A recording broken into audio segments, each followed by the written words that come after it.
As the end of the school year approaches, thousands of teachers across the country are facing the prospect of being laid off. And that's prompting questions about the role of seniority in determining which teachers stay and who is let go.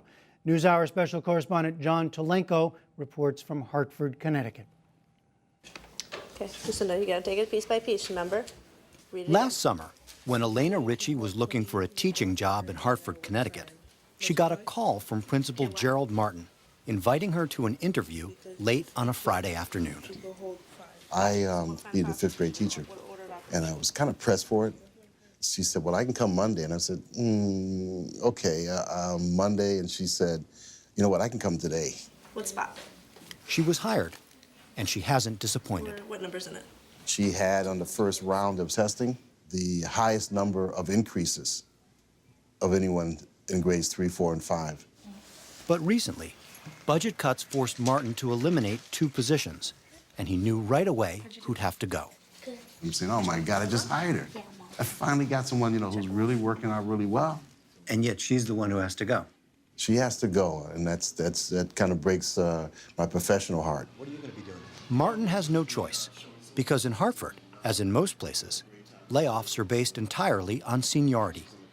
It's last in, first out, and Ritchie was last in.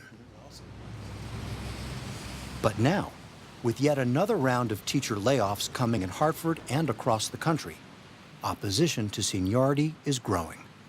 I don't care how long someone's been teaching, I want results. The critics include Steve Perry, principal of Capital Prep, one of Hartford's most successful high schools. I want to be able to choose the faculty that work in this school, not because they have 10 years of service or maybe just 6 years of service, but in fact that they are the best fit for our children. The way it works now has led to some strange decisions. For instance, it's often happened that 2 teachers started on the same day, but one has to go. His Social Security number ends in a 1, her Social Security number ends in a 0, she has the lower Social Security number, she gets to keep the job. You're kidding me. You're not kidding me. It is an embarrassment to all that we do in education when it comes down to that. I would suggest to you we can do better than that we have an obligation to our children to do better than that. For more than 2 years, Hartford Superintendent Stephen Adamowski has been pushing to change seniority in the teacher's contract. Every student has a right to the most qualified teacher available and not the most senior teacher. I think that there is a growing realization that this is the emerging civil rights issue of our time. We talked about this before. But seniority has defenders. Experience has to come for something. Andrea Johnson heads the Hartford Federation of Teachers. If you were going to have an operation, I'm sure you would want the doctor with the most experience and the most time in the surgery to be your doctor. That's the way we look at teachers. And I need to ask you about your latest grievance. Johnson's union has rejected appeals from the district to base staffing decisions in part on teacher performance. Children come to us as they come to us. We're just part of an equation. You have teachers, you have children, you have families, you have poverty, you have very disruptive situations within our country. It all mixes together.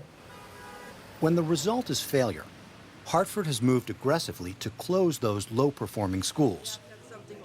But that creates another problem: what to do with all those teachers whose jobs are protected by union contracts. Well, those faculty and from those schools will now be dispersed throughout the district. Could they come here? Oh, yeah, for sure. Why? You're already full. I know, because they could bump into our school. To fully grasp what's going on in Hartford, you have to know what's meant by bumping. When a teacher loses their job, they have the right, under the contract, to take a position from another teacher with less experience anywhere in the district. Bumping is at the center of the controversy in Hartford because it's seen as a threat to the district's 5-year, multi-million-dollar effort that replaced 19 failing schools with new schools. All of them operate very differently than the schools they replaced. They have a different ethos. They have different methods. They have different training requirements. Hartford's new schools include a nursing academy and an academy for green technology.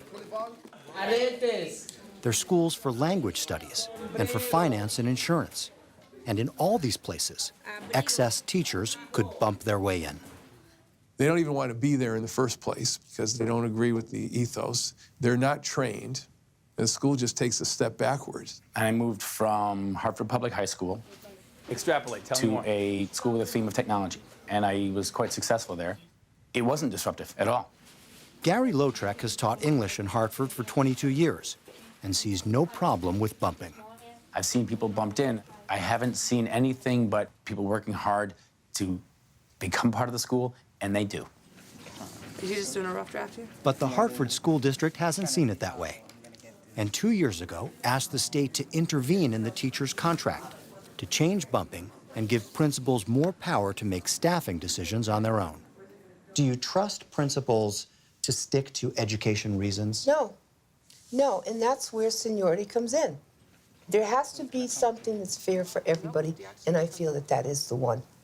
Otherwise, we get favoritism or nepotism, that those tisms start jumping in there, and that's very frightening. I don't think there's any evidence to support that assertion.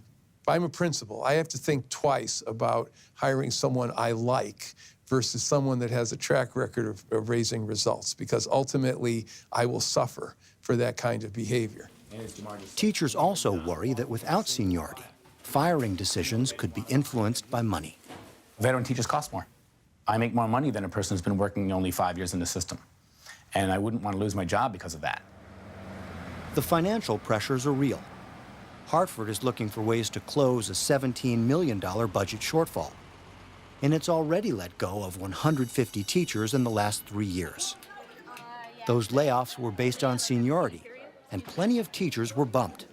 You'd expect it might hurt student performance, but listen to Superintendent Adamowski.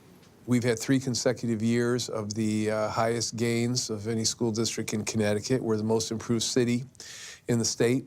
Quite a difference for a district that was dead last and was really the poster child for the achievement gap.